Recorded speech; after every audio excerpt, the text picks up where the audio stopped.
Asyhadu an la ilaha illallah wa asyhadu anna Muhammadan abduhu wa rasuluhu la nabiyya ba'dah.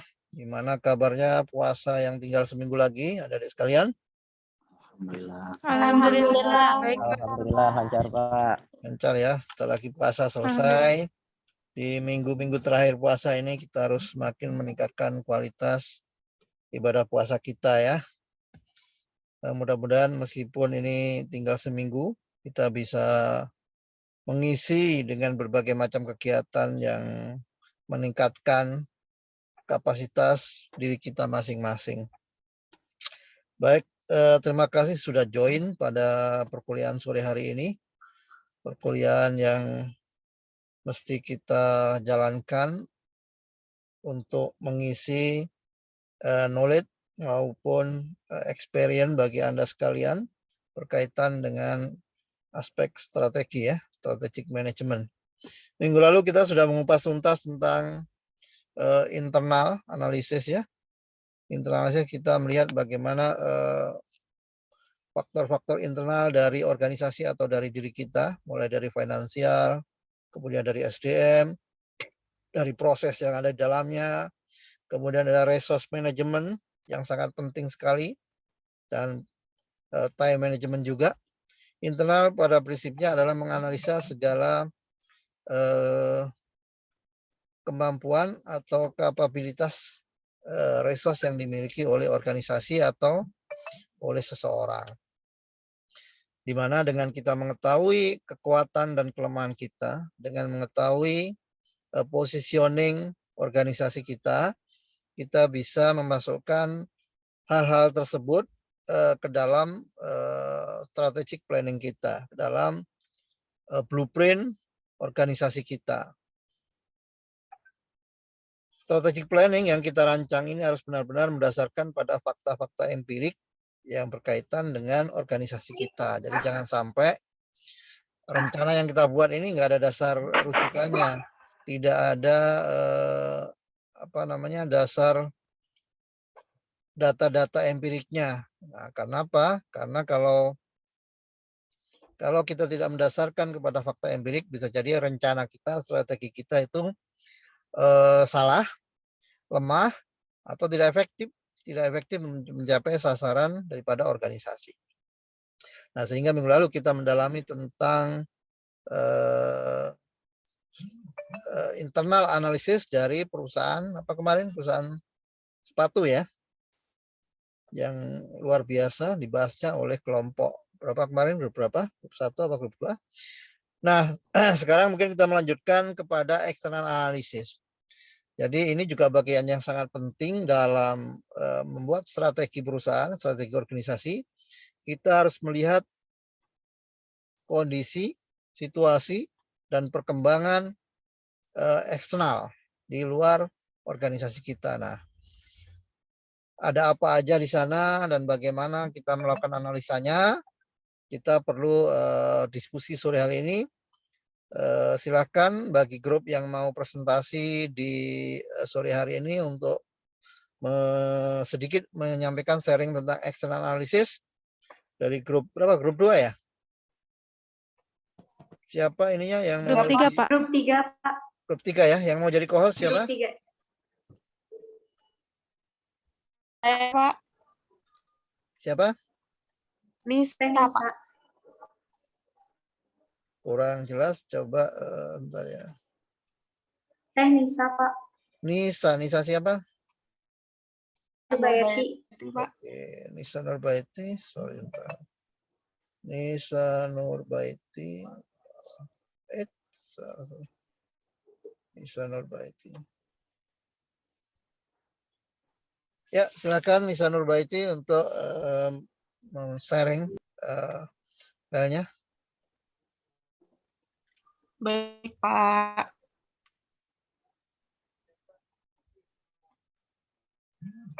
Tolong ditayangkan nama-namanya ya, siapa aja ya, biar saya catat di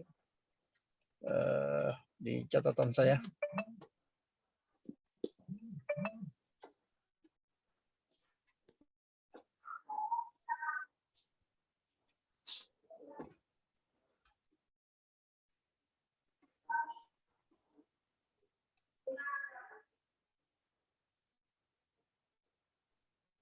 Gimana Pak? Sudah terlihat? Sudah, silakan. Saya mau mencatat dulu ya. Atau Ya. sebentar ini saya capture aja. Capture, oke.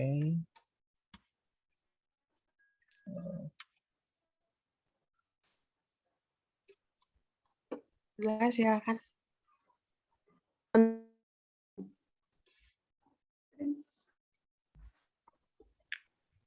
Kedengaran suaranya? Kedengaran suaranya? Dengeran Kak. Terdengar, Kak. Terdengar Kakak. Kita mulai ya. Bismillahirrahmanirrahim. Assalamualaikum warahmatullahi wabarakatuh. Waalaikumsalam warahmatullahi wabarakatuh. Warahmatullahi wabarakatuh. Waalaikumsalam warahmatullahi wabarakatuh. Selamat sore teman-teman semua. Ya, sorry. Saya Zahra Elisa dari kelompok 3.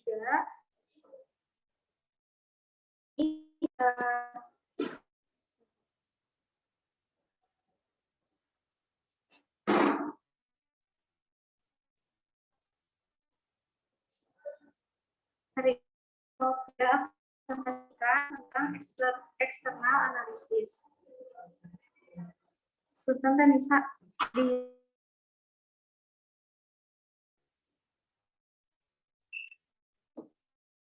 pertanyaan ada saya sendiri, ada Kang Denny, ada Teh Vera, ada Teh Irma, Teh Nisa, dengan Teh Rima.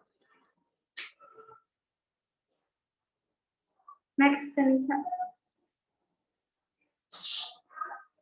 Eksternal analisis, yaitu analisis eksternal adalah pemindaian terhadap lingkungan operasional eksternal. Tujuannya adalah memiliki peluang macam strategi dalam lingkungan perusahaan yang potensial mempengaruhi perusahaan. Next.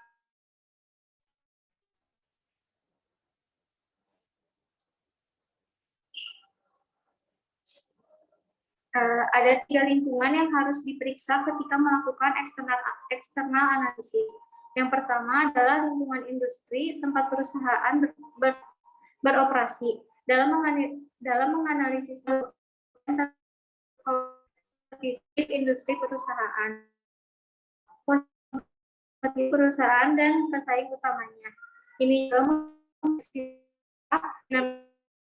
industri. Yang kedua ada lingkungan negara atau nasional.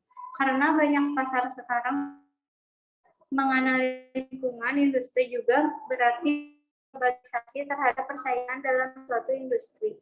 Analisis lingkungan negara dapat mengungkapkan pertanyaan apakah perusahaan harus memindahkan beberapa fasilitas produksi ke negara lain. Dan yang ketiga, lingkungan makro seperti lingkungan politik, sosial, budaya, ekonomi, dan lain sebagainya.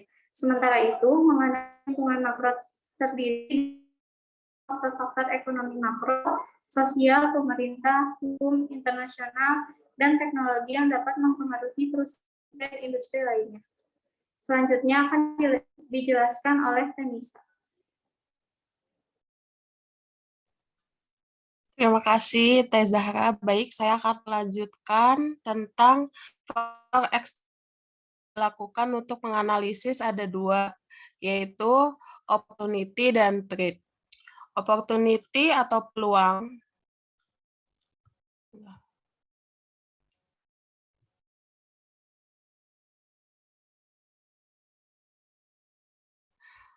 Opportunity atau merupakan suatu kondisi yang terjadi di luar perusahaan.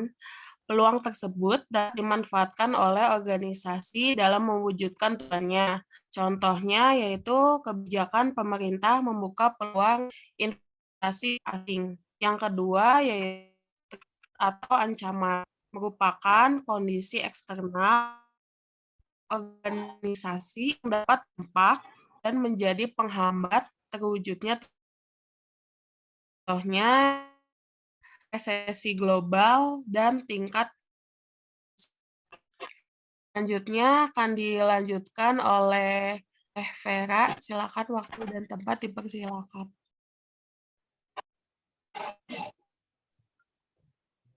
Terima kasih Teh.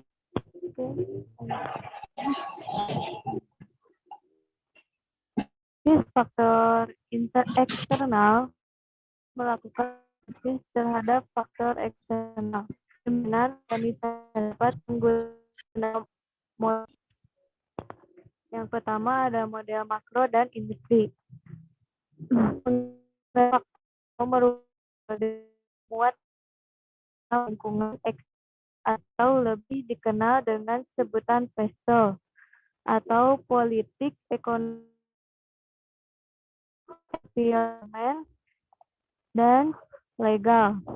PESTEL ini merupakan tool yang berfungsi dalam memberikan gambaran mengenai kondisi lingkungan di mana organisasi beroperasi serta kesempatan maupun ancaman di apa sih gitu? Di sekitarnya.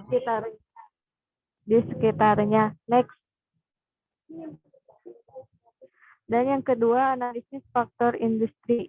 Analisis faktor industri menggunakan metode Ford 5 versus, yaitu competitive, rivalry, consumer, supplier, entrance, consumer, dan substitution. Metode ini berfungsi untuk menganalisis pengembangan strategi bisnis atau lingkungan persaingan. Dalam metode 5 versus ini, sebuah industri disebut tidak menarik jika kombinasi fight forces berpotensi menurunkan stabilitas suatu organisasi. Sebaliknya, industri disebut menarik jika kombinasinya menunjukkan rentabilitas yang menjanjikan. Next, selanjutnya ada siapa? Kang Deni teh. Kang Deni. Selanjutnya dipersilakan pada Kang Deni. Ya, baik, terima kasih. Untuk analisis faktor makro, tadi sudah dijelaskan bahwa ada beberapa pengaruh atau pengaruh pada beberapa faktor untuk menganalisis yang dikenal dengan PESTEL, yaitu politik, ekonomi, sosial, teknologi, environment, dan legal. Nah, untuk politik, kebijakan-kebijakan pemerintah yang mengatur jalannya proses bisnis merupakan landasan mutlak yang harus diperhatikan organisasi. Karena itulah pemetaan peluang bisnis juga harus memperhatikan kondisi politik sebuah pemerintahan. Sehingga nantinya tidak terjadi benturan di kemudian hari. Nah, untuk contohnya mungkin ada beberapa ya yang untuk politik ini, seperti misalnya yang kemarin-kemarin sempat viral ya, sempat heboh, yaitu adanya kebijakan pemerintah dalam membuat Omnibus Law yang ternyata itu banyak ditentang oleh masyarakat, terutama dengan buruh-buruh ya. Nah, itu pun ada beberapa contoh dari, saya pernah ada informasi, ada salah satu perusahaan PT Tekwang di Subang yang akhirnya mereka itu memilih kebijakan untuk tetap menggunakan peraturan sebelumnya daripada menggunakan Omnibus Law, meskipun itu mungkin nantinya akan seperti apa tidak tahu gitu. Terus ada juga faktor ekonomi. Nah, ini berbagai faktor juga mempengaruhi daya beli konsumen dan iklim berbisnis suatu organisasi. Nah, pengaruhnya faktor ekonomi ini biasanya ada melihat dari kurs rupiah, nilai tukarnya rupiah juga kalau di Indonesia ya, cuman kalau negara lain beda lagi. Cuma intinya berpengaruh untuk ekonomi ini mengenai di kurs rupiah, nilai tukarnya, terus inflasinya seperti apa, sama pertumbuhan ekonominya. Nah, dan juga ada faktor sosial. Nah, ini keberagaman kondisi sosial yang berpengaruh terhadap kebutuhan pelanggan dan mempengaruhi jumlah dari seluruh potensi pangsa pasar yang ada. Nah, kalau ini lebih ke contohnya ada misalkan faktor sosial ini lebih ada ke tingkat pendidikan masyarakatnya seperti apa sih misalkan di suatu negara tersebut. Terus pertumbuhan penduduknya juga seperti apa? Karena kan percuma kalau kita investasi dengan mungkin pertumbuhan penduduk atau daya beli penduduknya agak kurang gitu. Jadi ini perlu dianalisis seperti itu, dan selanjutnya saya serahkan kepada Silahkan. Terima kasih kepada Kang Denny dan semua teman-teman di sini yang telah memberikan kesempatan dan waktu untuk kepada saya untuk memaparkan tentang PESTEL. Oke, sebelumnya PESTEL sudah dijelaskan oleh Kang Denny mengenai politik, ekonomi, sosial, dan sekarang saya akan menjelaskan tentang teknologi dulu. Nah, teknologi di sini merupakan segala hal yang terkait dengan perkembangan teknologi dan informasi yang berpengaruh terhadap kelangsungan bisnis. Nah, teman-teman, siapa sih yang menyangka bila kemajuan teknologi juga bisa mempengaruhi industri bisnis? Salah satu contohnya yaitu adanya peran teknologi ini dalam industri adalah ketika mulai banyaknya perusahaan yang melakukan otomatisasi dalam operasionalnya, sehingga membuat pekerjaan menjadi mengakibatkan hilangnya beberapa fungsi yang berujung PHK. Nah, maka dari itu, faktor teknologi juga dapat melakukan teknologi lain, seperti R&D kegiatan atau Research and Development, otomatisasi, insentif, teknologi, dan tingkat perubahan teknologi. Mereka dan lainnya itu dapat menentukan hambatan masuk, minimal tingkat produksi yang efisien, dan pengaruh outsourcing keputusan. Selain itu, juga pergeseran teknologi dapat mempengaruhi biaya, kualitas, dan menyebabkan inovasi. Di samping itu, perusahaan juga harus mampu menyediakan dana lebih untuk melakukan kegiatan R&D tersebut agar dapat mempunyai teknologi baru, bahan mentah baru, atau cara pengerjaan baru yang lebih efisien. Nah, research and development ini adalah salah satu bagian paling penting dalam pembuatan produk atau jasa baru dari sebuah perusahaan. Ketika ingin unggulnya dari kompetitor yang lain, tentu kita sebagai perusahaan tidak bisa diam di satu tempat saja dan melakukan hal yang itu saja. Jadi kita itu harus melakukan kegiatan yang kreatif dan inovatif. Harus selalu ada gebrakan baru agar perusahaan atau bisnis kecil yang kita jalankan tetap satu langkah di depan kompetitor tersebut. Sebentar, semuanya lagi bel.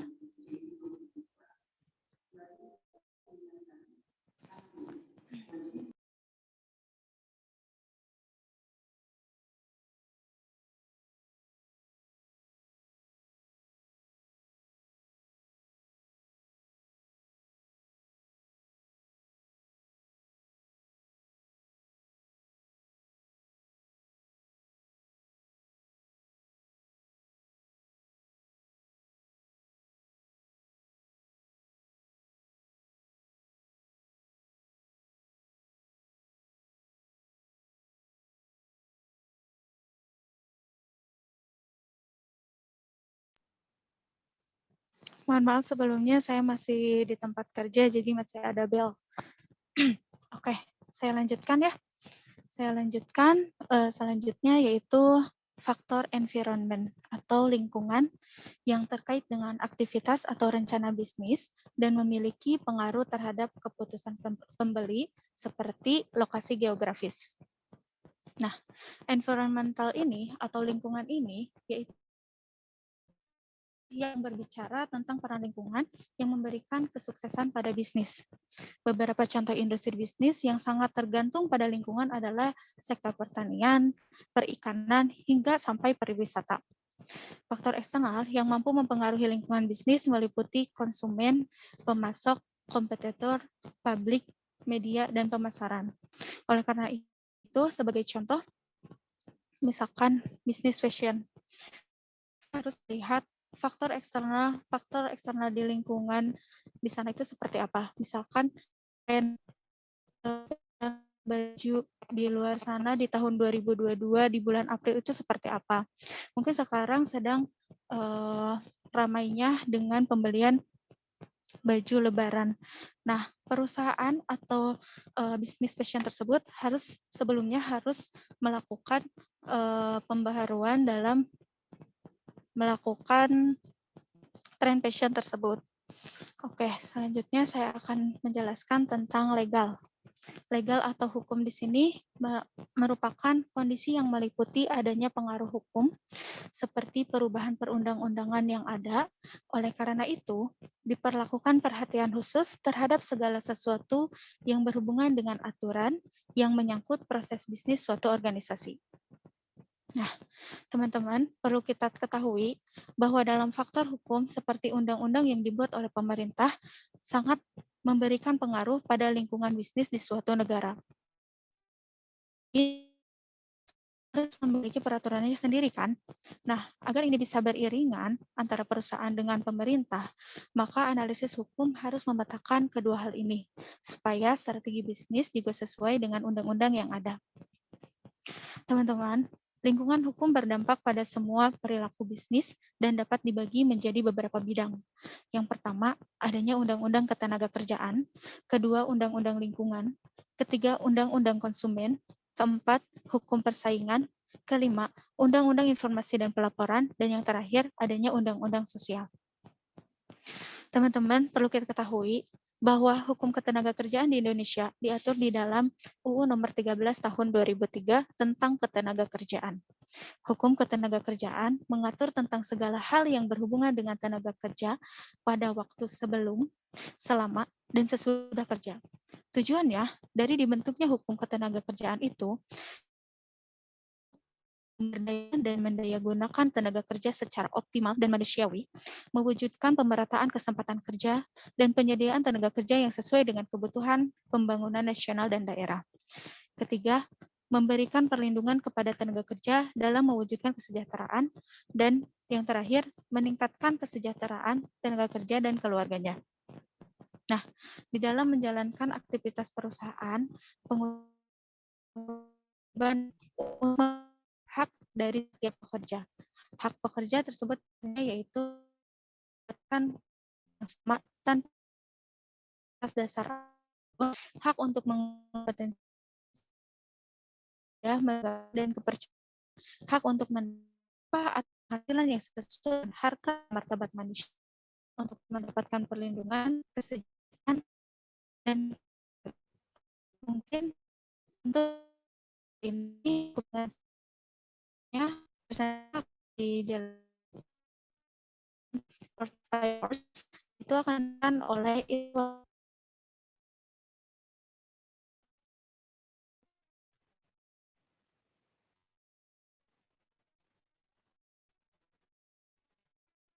sebentar ya, sinyal di saya nggak begitu. Nah, saya akan menjelaskan metode Porter 5 forces atau 5 forces model Porter. Di sini ya, merupakan salah satu yang paling sering digunakan dalam hadap organisasi seperti cukup posisi dan kekuatan untuk mengontrol barang yang dipasok. Slide selanjutnya ada new entrants, merupakan berbagai faktor yang mempengaruhi masuknya pendatang baru dalam suatu industri. Ketika hambatan industri semakin rendah, hal tersebut dapat memicu masuknya pendatang baru yang berdampak pada penurunan profitabilitas. Sebaliknya, jika hambatan industri semakin tinggi, maka akan sulit bagi pendatang baru untuk memasuki industri. Berbagai hambatan tersebut mencakup kebutuhan untuk mencapai skala ekonomi, penguasaan teknologi, loyalitas konsumen yang tinggi, dan preferensi merek yang kuat. Ada substitution atau pengganti.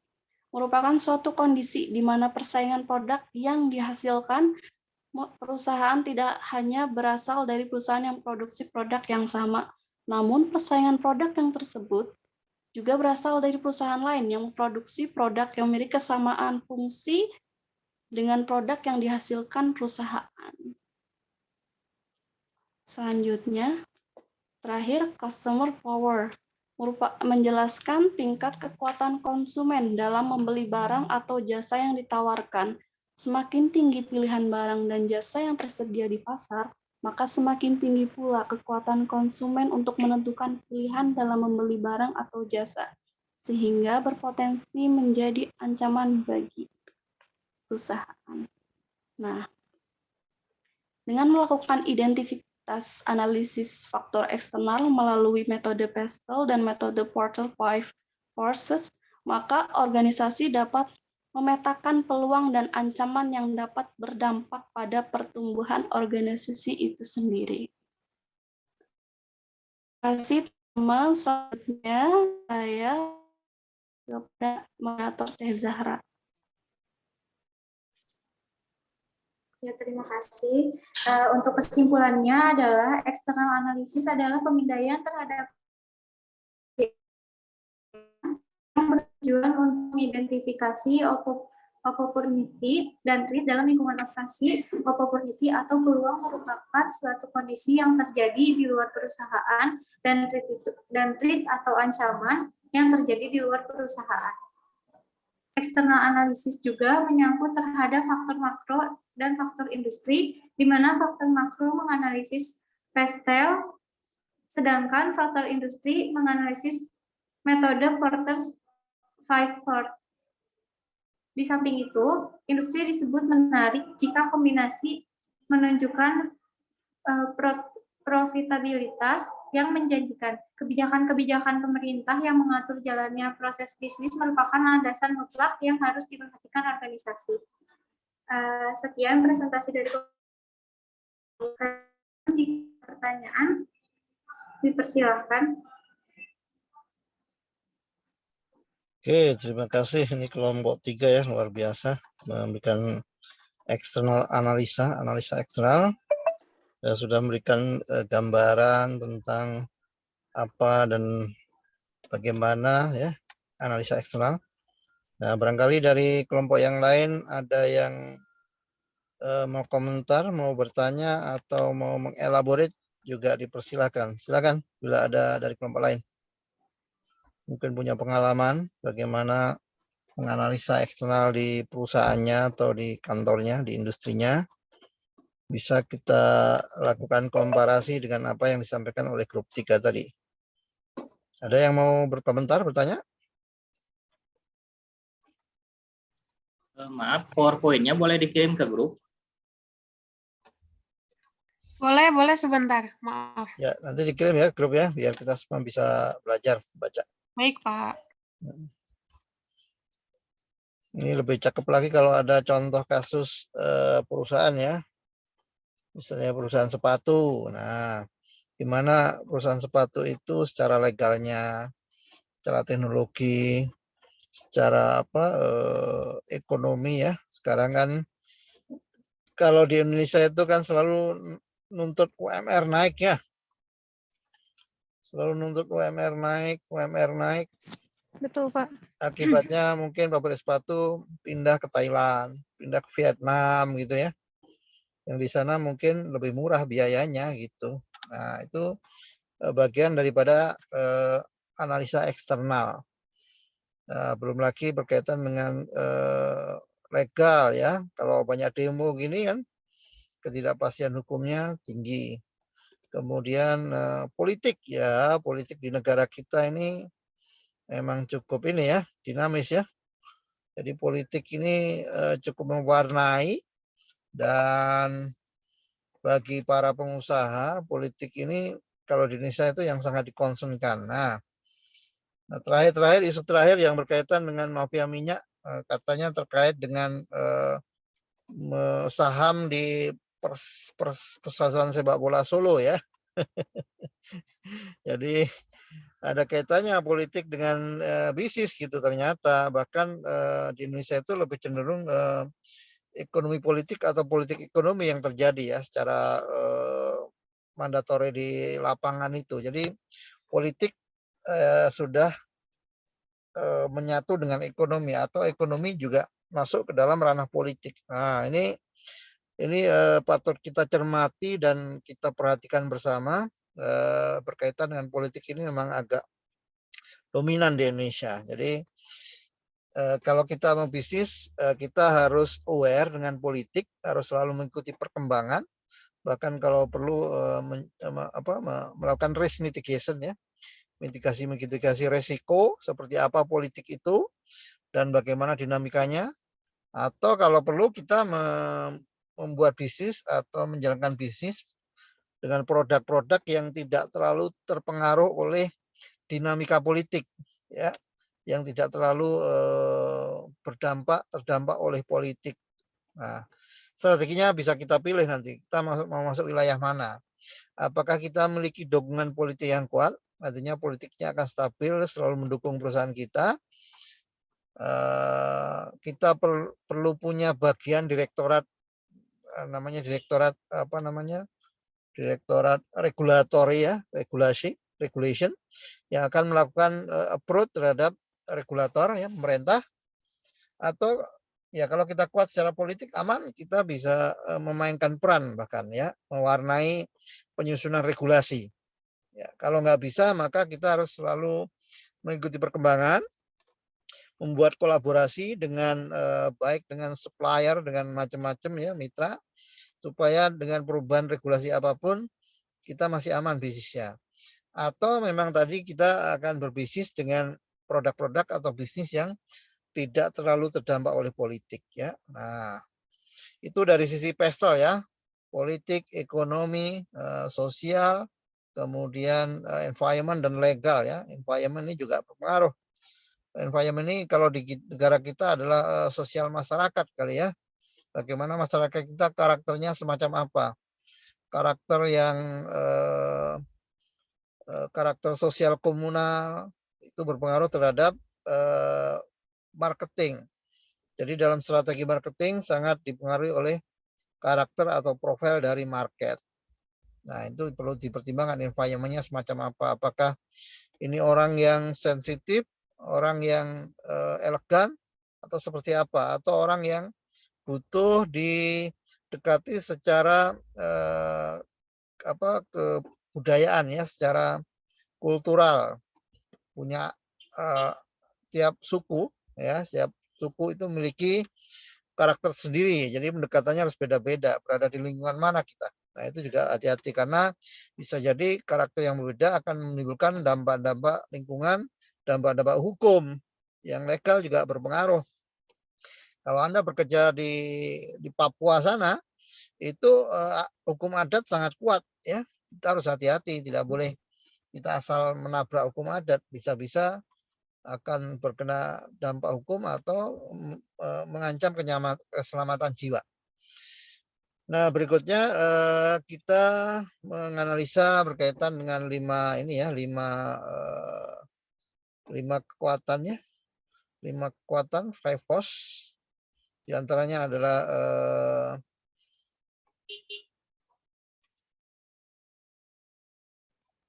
kita lihat ya, 5 force.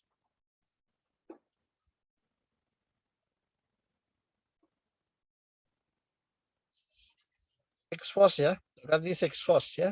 Satu ada kompetitor ya.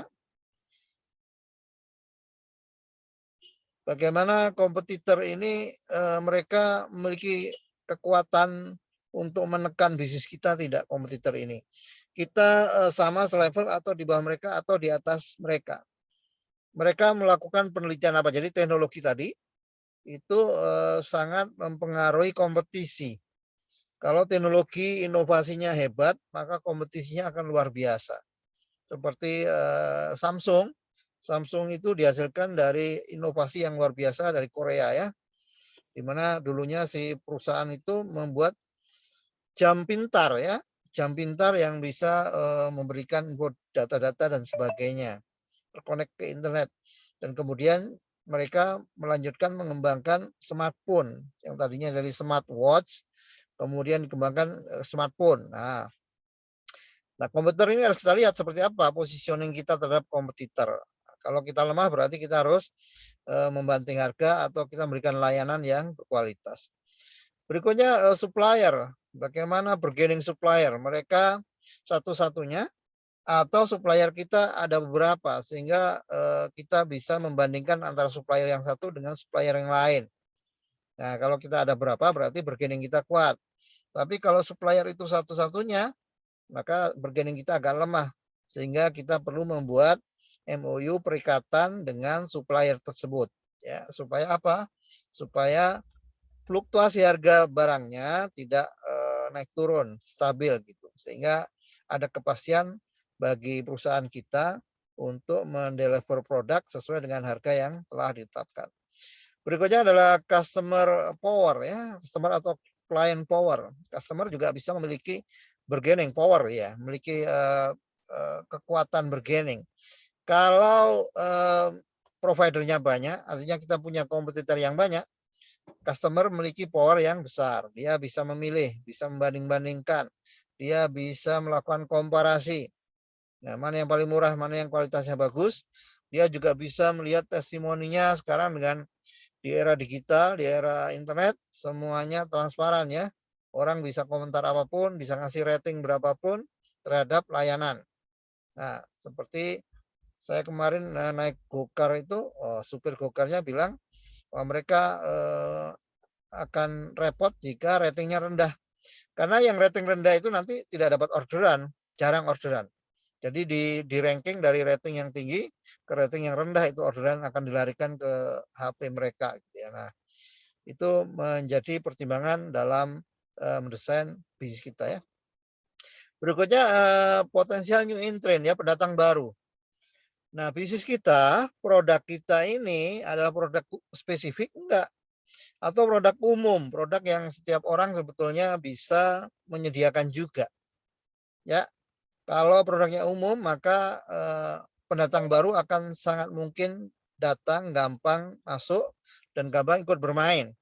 Nah, untuk mensiasati hal ini, satu, kita harus menguatkan kualitas produk kita, kemudian kita memperluas jaringan market kita, kemudian tingkatkan kualitas pelayanan.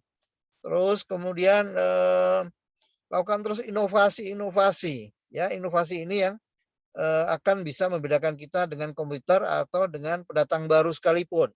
Kalau inovasi kita kuat, inovasi kita banyak, dan itu terbukti menghasilkan manfaat, value bagi customer, maka inovasi ini akan bisa mendongkrak bisnis kita. Dan akhirnya kita bisa menangkal para pendatang baru. Ya, pendatang baru ini ya tentu saja karena bisnis ini sangat menggiurkan, semua orang ingin ikut bisnis, ingin mendapatkan revenue, ingin mendapatkan keuntungan, sehingga ada kemungkinan pendatang baru banyak. Nah, kalau pendatang baru banyak, maka kita memasuki sebuah bisnis yang namanya red ocean atau namanya laut merah ya. Jadi berdarah-darah karena merah ya. Itu hati-hati ya. Nah, berikutnya substitusi. Ada enggak produk-produk pengganti dari produk kita? Kalau ada produk pengganti juga, ini akan menjadikan ancaman bagi bisnis kita. Nah, kita harus membangun kelebihan, harus membangun superior customer value, harus membangun kualitas produk dan layanan kita. Nah, meskipun ada substitusi, kalau produk dan layanan kita unggul, pelanggan bisa tetap loyal kepada kita. Nah, loyalitas itu yang kita harapkan mereka akan menjadi partner, lama-lama menjadi partner, menjadi mitra kita, bahkan mereka akan mengadvokasi perusahaan kita karena mereka merasakan manfaatnya, mereka merasakan kualitas dari value produk kita. Nah, yang terakhir ya dari Six Force Analysis ini adalah other stakeholder ya, stakeholder yang lain ya. Misalnya apa stakeholder yang lain? Ya, misalnya ada akademik, ada komunitas, ada LSM, ada macam-macam. Nah, itu juga perlu diperhatikan ya. Nah, akademik juga bisa menjadi pendukung bisnis kita. Bisa juga akademik akan menghantam bisnis kita. Kalau dari analisa atau dari kajian-kajian mereka ternyata melemahkan produk kita barangkali dari kesehatan, dari keselamatan, akademik bisa memiliki nilai kajian tersendiri ya. Nah, ini adalah 6 power ya, 6 power yang akan berpengaruh kepada bisnis kita ya. Oke, silakan yang belum menulis nama lengkap Dani. Nah, bagaimana dengan new entrant ya? New entrant ini an entry barrier namanya. Jadi bagaimana kita membangun entry barrier untuk new entrant? Ya, kita membangun barrier atau tingkat kesulitan bagi pendatang baru ya. Nah, tentu saja kita harus bisa menghadirkan cost advantage ya. Jadi keuntungan dari biaya. ketika customer itu membeli produk kita, customer itu berlangganan kepada kita, mereka harus mendapatkan advantage, mendapatkan keberuntungan, kebermanfaatan ya. Kemudian bagaimana akses to inputnya? Jadi pendatang baru itu gampang tidak untuk masuk dalam bisnis kita, bisnis yang sama. Nah itu harus dibikin sulit, rumit ya. Mungkin dengan regulasi, mungkin dengan sistem aplikasi gitu, yang mana kita memiliki aplikasi yang susah dicontoh oleh pendatang baru. Terus berikutnya mungkin yang mempengaruhi new entrant adalah policy dari pemerintah, peraturan dari pemerintah. Kalau pemerintah mempersyaratkan syarat-syarat tertentu, syarat-syarat misalnya jumlah pelanggan, modal dan sebagainya, nah itu mungkin akan bisa mempersulit entry barrier, untuk meningkatkan entry barrier, mempersulit new entrant ya, mempersulit pendatang baru. Terus economic scale, kalau perusahaan kita sudah menguasai market yang luas, artinya kita produksinya banyak sehingga kita bisa murah. Nah, pendatang baru biasanya kesulitan karena dia belum punya pelanggan yang banyak, produksinya belum banyak, sehingga dia bisa lebih mahal. Kenapa? Karena yang diproduksi sedikit, sehingga total cost dibagi total customer dia cukup tinggi. Kita bisa lebih rendah. Nah, harus capital requirement ya, requirement modal seperti perusahaan-perusahaan tertentu butuh modalnya yang gede ya, seperti perusahaan seluler, perusahaan data itu high cost ya, high capital. Nah, itu juga menjadi entry barrier yang cukup berat bagi pendatang baru. Berikutnya brand identity. Nah, brand ini merek ini yang kadang-kadang susah dikejar oleh pendatang baru ya. Makanya menjaga brand itu sangat penting, sangat vital karena brand itu susah dikejar oleh pendatang baru. Terus switching cost, kita bisa melakukan switch cost, artinya kalau kita sudah jadi pemain lama, kita bisa melakukan efisiensi, kita bisa melakukan saling subsidi silang gitu ya. Sementara pendatang baru mungkin belum bisa melakukan subsidi silang. Nah, ini strategi untuk menghalang-halangi pendatang baru, atau pendatang baru akan sulit manakala dia benar-benar baru dan tidak memiliki alternatif untuk switching cost. Terus akses to distribution channel ini juga sangat mengunci bagi pendatang baru. Contohnya kayak Unilever itu, karena dia punya kemitraan dengan Alfamart, Indomaret, dengan mall ya, maka dia bisa menyalurkan produknya dengan bagus. Sementara pendatang baru, dia harus berjuang dulu untuk bisa masuk akses ke minimarket maupun ke mall. Karena biasanya modalnya harus gede, karena biasanya tempo pembayarannya ya. Nah, itu menjadi barrier juga. Terus berikutnya proprietary produk yang khusus, produk yang kita desain khusus, orang lain tidak bisa meniru. Contohnya software aplikasi itu mungkin sulit juga ditiru ketika software itu punya kekhususan.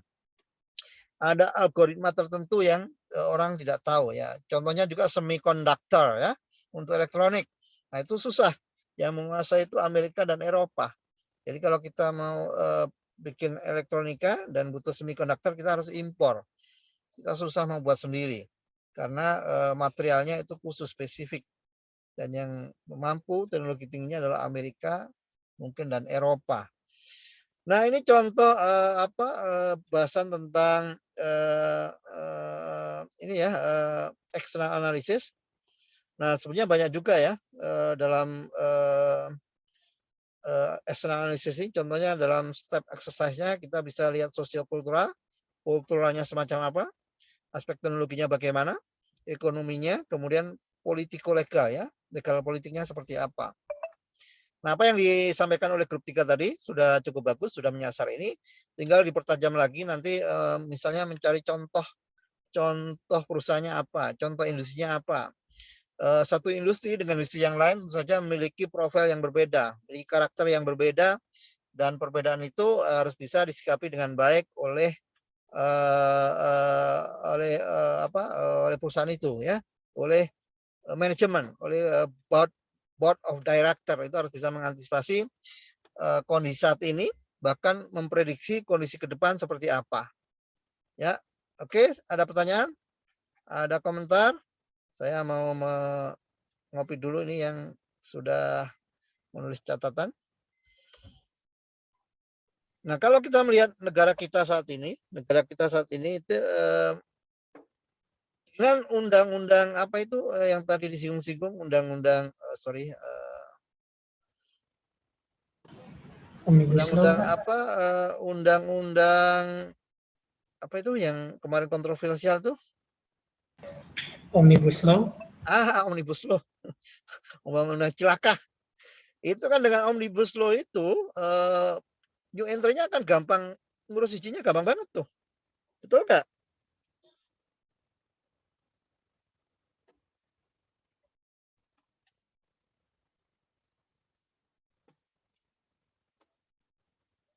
Ya.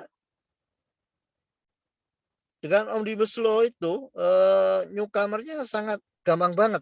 Iya, betul seperti itu ya. Kenapa? Karena memang dipermudah. Jadi dampaknya apa dampaknya kira-kira dengan adanya Omnibus Law?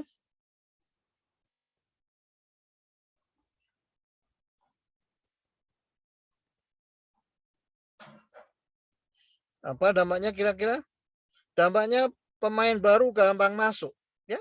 Pemain baru gampang masuk. Apalagi pemain asing itu mereka modalnya kuat. Mereka inovasinya hebat.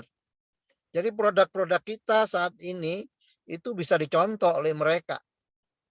Ya, dengan artificial intelligence, bisa bikin motif batik apapun, bisa bikin ukiran apapun, bisa bikin kerajinan tangan apapun, semuanya bisa dicontoh.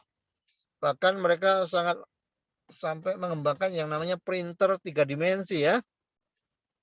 Mereka bisa bikin benda apapun dengan contoh yang ada dan lebih bagus daripada ukiran tangan gitu ya.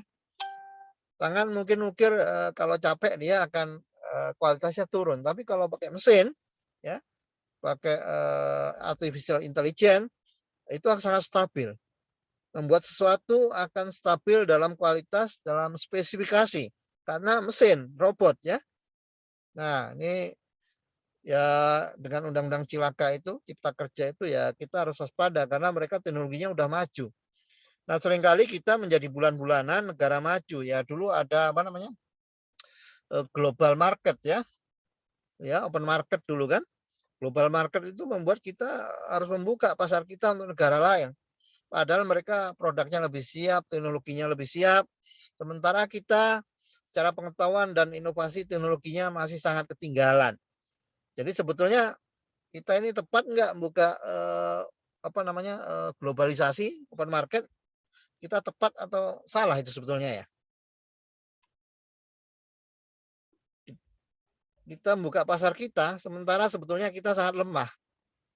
Nah, ini yang perlu dipahami. Jadi Anda kalau melihat suasana seperti ini, bisnis di Indonesia itu ya seperti itu suasananya. Jadi Anda harus siap-siap selalu untuk melakukan strategi perubahan, strategi pengamanan, bahkan kita bisa memproyeksikan seperti apa kira-kira yang bakal terjadi ya.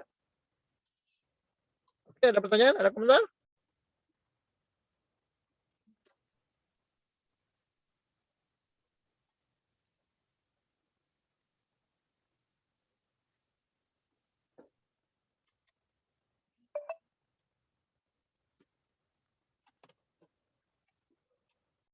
Oke, kalau tidak ada terima kasih grup 3, luar biasa.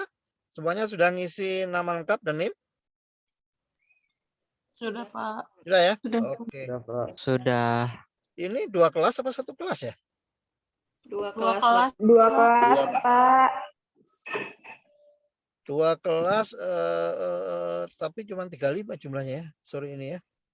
Iya. Iya, Iya, Pak. Untuk kelompok berikutnya, sebentar saya buka ini ya. Kelompok berikutnya,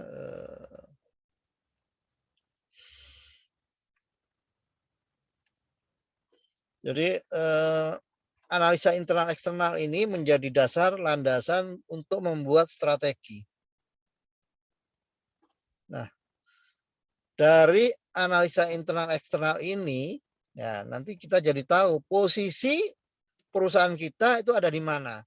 kita posisi lemah, posisi kuat, posisi sedang, atau posisi yang tidak menguntungkan, atau posisi yang dalam kondisi bahaya.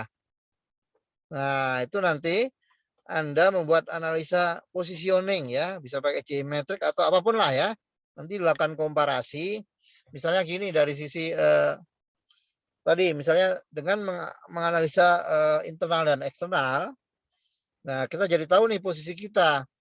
Secara internal kita mungkin resource-nya kita nggak cukup bagus ya. Secara eksternal kita juga banyak ancaman, banyak kesulitan. Artinya posisi kita dalam posisi lemah. Atau resource kita secara internal bagus nih, cuman secara eksternal ancamannya kuat. Ya posisi kita agak lumayan ya, agak mending. Atau ya resource kita memang kuat, bagus, sangat strategik. Kemudian ancaman dari luar juga nggak terlalu kuat. Artinya positioning perusahaan kita superior ya, superior. Nah, nanti kelompok berikutnya menganalisa demikian positioning dari organisasi ya. Ada namanya analisa geometrik, atau silakan Anda buat scoring sendiri juga boleh ya. Dibandingkan tadi scoring misalnya dari sisi keuangan, dari sisi modal, dari sisi sumber daya manusia ya untuk internal. Kemudian untuk eksternalnya bagaimana stabilitas hukumnya, bagaimana teknologi kita, inovasinya, kemudian bagaimana ancaman dari kompetitor. Nah, itu kita mengecek posisi kita. Dibandingkan dengan kompetitor, kita itu ada di mana posisinya? Apa kita ada di main bawah, main tengah, apa yang ada? Atau kita dinamik, turun naik gitu ya. Turun naik ya, seperti apa sekarang turun naiknya harga minyak goreng ya.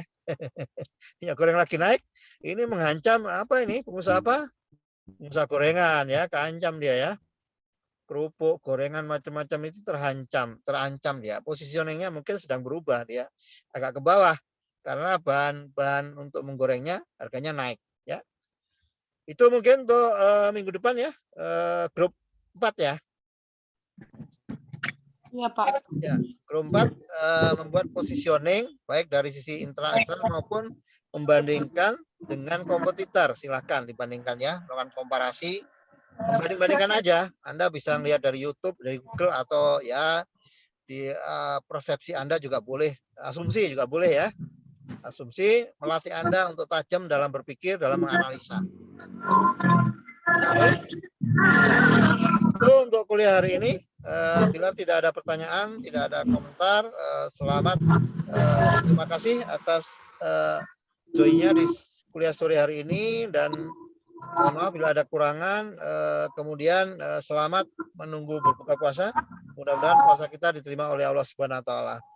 Demikian kuliah sore ini. Assalamualaikum warahmatullahi wabarakatuh.